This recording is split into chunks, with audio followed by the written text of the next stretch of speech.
Adaptation in leaf to perform photosynthesis. First, large surface area. Most of the plants they have broad leaves for maximum light absorption. Next, leaf arrangement. Leaves are arranged at right angle for maximum absorption of light in plants. The upper layer, cuticle and upper epidermis. Both these layers are transparent and waterproof, which allow light to enter freely towards mesophyll cells, which is the site of photosynthesis. Now, numerous stomata. Most of the plants they have large number of stomatal opening for rapid exchange of gases, exchange of oxygen and carbon dioxide. Beta, leaves are very thin. This reduces distance between the cell for rapid transportation of food which is prepared in the form of glucose and rapid transportation of oxygen and carbon dioxide.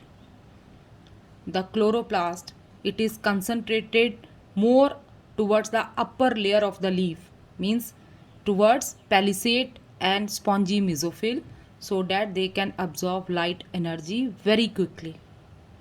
All leaves of the plant they have extensive vein system for rapid transportation to and from the mesophyll cells. So these are the adaptations.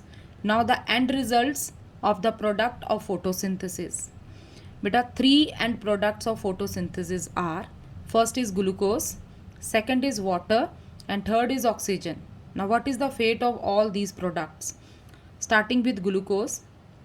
Beta, glucose is a simple sugar and it is utilized by 4 different ways in the plant. Some part of the glucose is immediately consumed by the plant cells.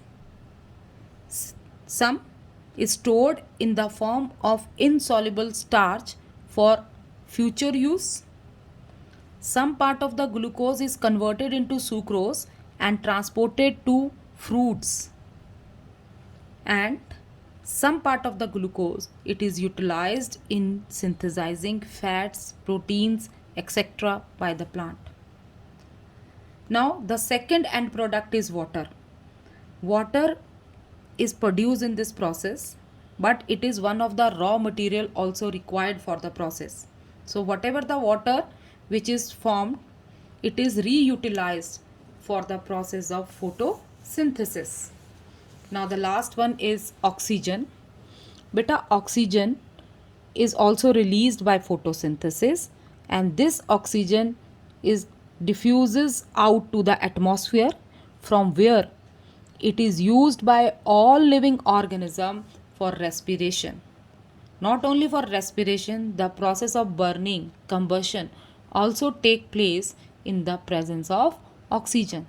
So this is the fate of all three end products of photosynthesis. Next topic is utilization of synthesized food and its translocation. Food manufactured in the leaf is required for use by all other parts of the plant. So when glucose is formed in the leaf, it is formed very rapidly. So during daytime, this glucose is converted into starch inside the leaf. And at night, when the process of photosynthesis stops, this glucose is starch is reconverted into glucose, and then it is translocated to different parts of the plant where it is used by them for various purposes.